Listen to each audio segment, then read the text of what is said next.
Hello and welcome back to another episode of Coaching Conversations. Today we're going to be talking to you what the difference is between profit and sales.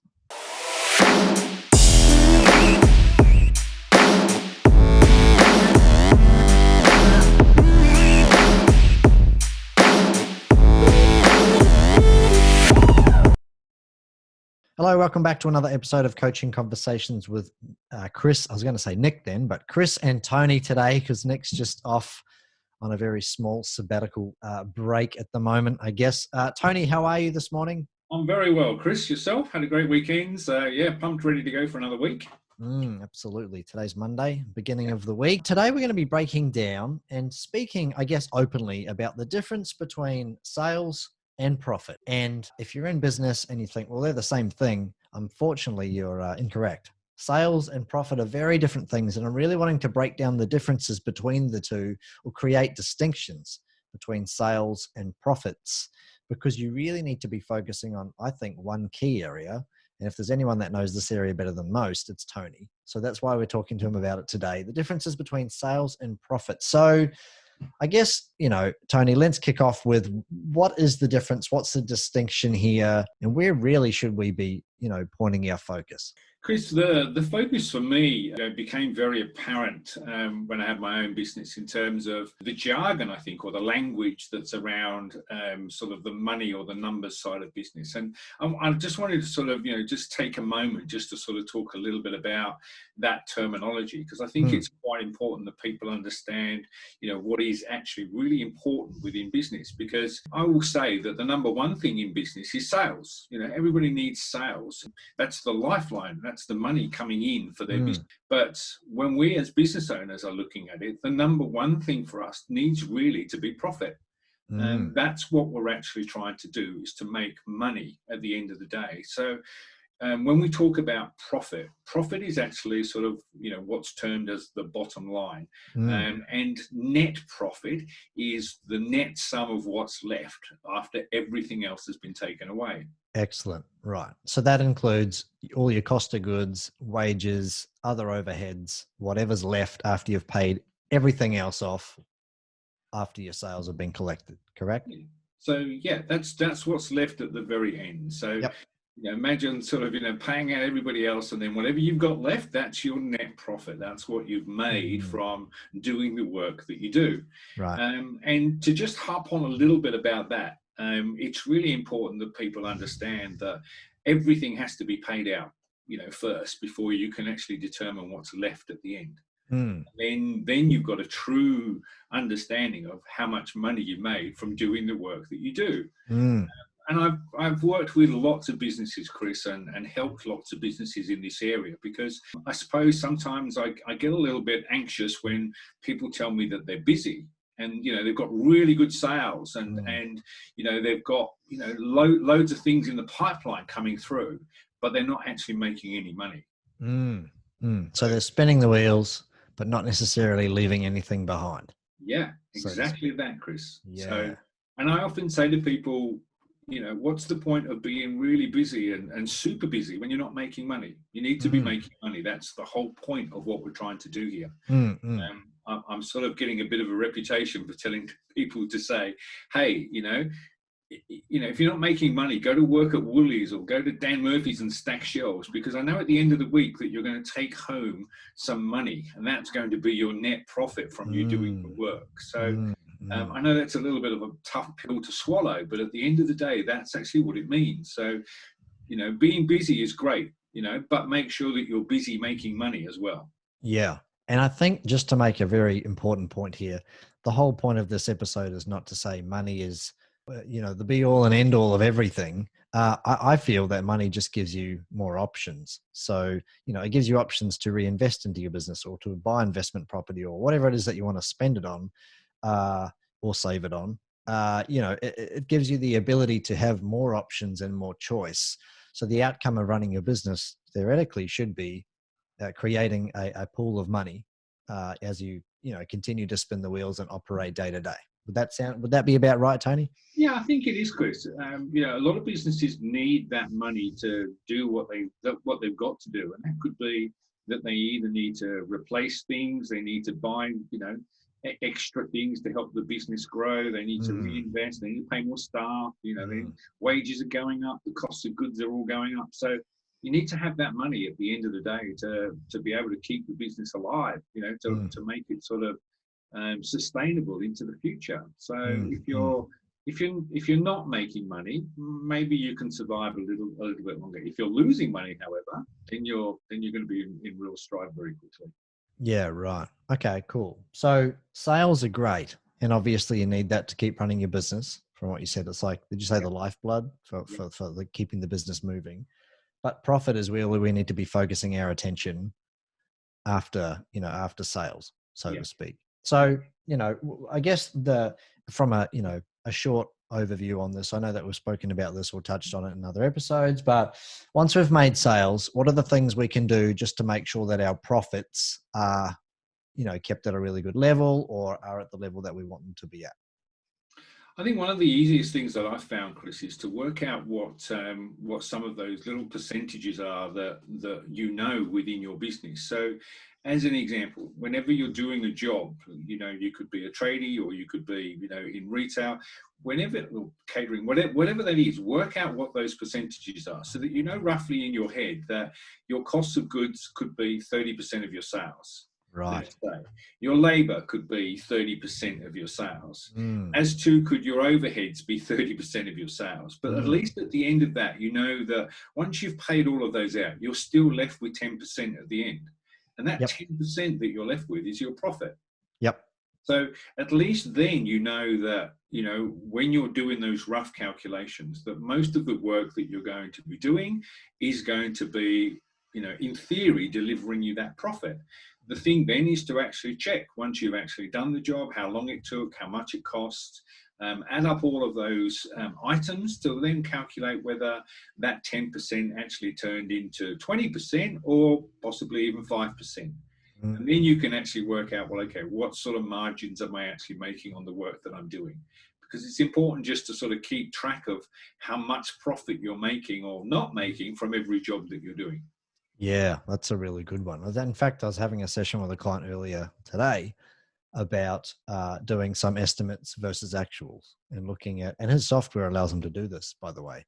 So he can, look at the quote or the proposal or the estimate that he was providing, and then he can go to his actuals figures from the same system, and because he can bill against everything that's included on that job, and then he can actually see the real-time profit from every job. And I think this is something where particularly people in the trades get a bit cloudy on, or there might be a little bit of unsureness here, where they're working really hard and sales are coming through and they're converting jobs, and that's great. But they get to the end of the month and they feel a bit shortchanged because, their profit and loss is telling them they should have so much in the bank, but that might not necessarily be the case. And that could be, a multitude of different reasons. Maybe some of that money is going to debt. Maybe they're overspending and not actually putting that through the books or the P&L, so they can't actually see where it's going. Perhaps they've paid out for things that they haven't really anticipated for. It could be a lot of different reasons. But I think the goal, or the ultimate goal, is to, I think what you've said, Tony, look at it from a percentage basis. And I was often, I've learned throughout my time that percentages can be managed, numbers necessarily can't. And what I mean by that is, if you set a dedicated percentage, you said 30% for cost of goods or materials, let's just use that as an example, you can manage 30%. So it doesn't matter if you do this on a daily, a weekly, a monthly, a bi-monthly basis, you'd always work towards a cost of goods of 30%. Numbers are hard to manage because they can fluctuate depending on the job, depending on the month, depending on the season, perhaps. So by defining some really clear-cut percentages and allocating those percentages to what you want to, I guess, provide for expenses, or what sort of profit percentages you want to aim towards, makes it easier to manage throughout the process. Does that make sense? Or does that kind of, That's exactly how it works, Chris.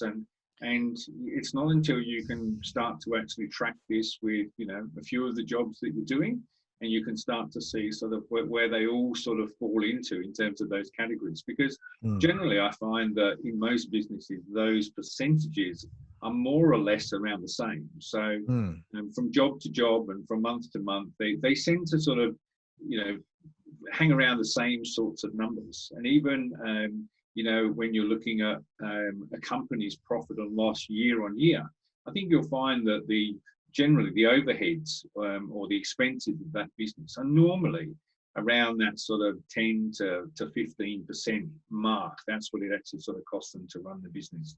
If you then sort of take in all of the wages and then all of the cost of goods and other bits and pieces to that, you'll find that sort of, you know, these things do even out over a period of time. But it's just knowing those numbers in your head so that, you know, when you're pricing a job or whatever, you know that, you know, these are the sorts of figures that you've got to be working towards in order to make some money at the end of the day. Okay. So the money that we're making, the profit, is there any set percentages here, Tony? You mentioned briefly there, could be anywhere 10 to 15%, whatever. What is there an acceptable percentage? Is there something that people should work towards? I know that it's very industry dependent. Some industries have greater profit margins than others. Do you have a ballpark? Is there a range, or is there something we should aim towards? Yeah, I like to pick the number of 15 because 15 tends to be the average, I'm going to say. If Right. people are making around the 15% net profit mark for a Yep. business, Yep. I actually think they're doing quite well. You can give yourself a pat on the back if you're getting 15%. Some businesses are around the 5 to 10%, Yep. and there are others that are at the 15 to 25%. If I find a business that's making 25% net profit, I know that they're on to really controlling their costs. I know that they're really working out, you know, what those percentages are job to job, and that they're sort of realizing them when they come through, or they've managed to actually really reduce either their cost of goods or their expenses down so that they can increase that margin up. I think you've seen me draw the two lines before, Chris. Yes, I have. I've got the one line that sort of goes, almost diagonally up, which is the sales line, and then I've got another line going from the same starting point going down, and the gap in between them is really sort of what I call the profit area. So if a business is sort of doing X amount of sales, and they've got X amount of cost to the business, the gap that's in between is really the profit that's available, if you like, to that business. It's simply everybody's job to just manage those two lines apart, either keep the sales up or keep the cost down. That's really sort of the best formula that I can explain it in the simplest way to any business. Right. And it doesn't matter whether you're working the front line, you're in the sales team, you're doing the books. Everybody has a role to play when it comes to either increasing sales or reducing costs. Right. So that's really what you should be working towards: daily, monthly, weekly, whatever the frequency is. Yeah. Push costs up, push sales up, and then pushing costs down. Yeah. And that gap in the middle is your profit zone, like you were saying. Your profit zone. So good. Do you have any stories, Tony, where you might have done this, where someone's put this to action and it's kind of worked, or where they've moved from a sales mindset to a profit mindset? Yeah, I have, Chris. I've had, like I said, a number of clients where, they've had a bit of a light bulb moment where, I can think of one client that I worked with for quite some time, and again in the trade and construction area, where what they were thinking was happening was totally different to what actually was happening, They were of the impression that they knew what they were doing and that they'd always done it this way and that they'd always made money. But on paper, they could see that they were making money. But in reality, when it came to sort of the cash flow or the bank balance, it wasn't actually transpiring back into that account. So that at the end of the day, they could see that all of their hard worked efforts throughout the whole of the year amounted to something at the end of the year, where their accountant sort of said, yeah, you made a profit this year, you made 10% profit and you should have $100,000 in the bank. And they're like, well, there's nothing in the bank. Right. So it comes as a bit of a shock because like, well, where did that go? It's simply a case of just not being in control of managing those numbers, or actually sort of making sure that that all of that hard work and effort has actually sort of gone into, being something at the end of the day. Mm. But when people actually sort of start to sort of follow those numbers in terms of profit, or they're looking for those particular sums of money to say, okay, I'm doing this particular job. And the person I'm talking about, we sort of got into a pretty tight regime each month of actually taking out a chunk of money, which we deemed was the amount of profit that was made from the jobs that they'd done that month, and putting it into a separate account. Right. So taking the profit from each job and putting it into a separated account. Yeah. Okay. And then, it was a challenge because, the person sort of I was working with at the time said, look, if at the end of the year I had 50 grand in the bank that I could, look at, or, that I could see, I'd be pretty happy. And I said, well, okay. I said, if we just sort of worked on putting, 5 grand of profit, from every month that we worked on, I said, we should have $60,000 at the end of the month. I said, let's calculate what we think, or what we should be getting from all of the jobs that you do each month, and see how much profit there should be coming from everyone. And then let's just put that money in the bank and see what happens to the bank account. And I think by the time that we got to the third month, Chris, it was all getting a bit tight. It was all getting a little bit like, oh, I don't know if I can afford to do that this month. And we were like, well, we need to go back and have a look and see why that's happening. Because in theory, we should be easily putting this money away, but for some reason we're not. So we had to sort of delve in and see that there were a few jobs that we were doing that were bigger jobs, but there wasn't as much profitability. In fact, those jobs weren't making any profit. They were costing us money. Right. Okay. So that was a real sort of, lesson on learning that it doesn't matter how big the job is, the level of profitability, the 10 or 15% still needed to be there. Yep. It was $250,000 job, but we still needed to make that level of profitability from that job. Same as if it's a $5,000 job, it's still 10 to 15% profit margin that we need to take out and put into that separate account. Yep. So it's about focusing on the profit first. And, if you want a really good resource on this, I was going to plug it anyway. Right. Yeah. Not that I get a royalty or anything. But you should. I should. Check out the book Profit First by Mike Michalowicz. I think that's how you pronounce his last name. Yeah. Runs a profit first formula that's helped hundreds of thousands of business owners around the world, including, a good bunch of the clients that I look after, and possibly the clients you look after as well, Tony, their businesses. And I think if the main thing that I've pulled from this book is it really is just the way that you shift your mind from sales to profit, and then dedicating everything that you do to making profit, or like you say, Tony, to making money. And it shows you how to do it throughout the book. And ultimately it speaks about, how you basically can run your business on less, or how you should be running it on less, and prioritizing profit in the process. So that kind of sales minus profits leaves you with expenses to run the business on.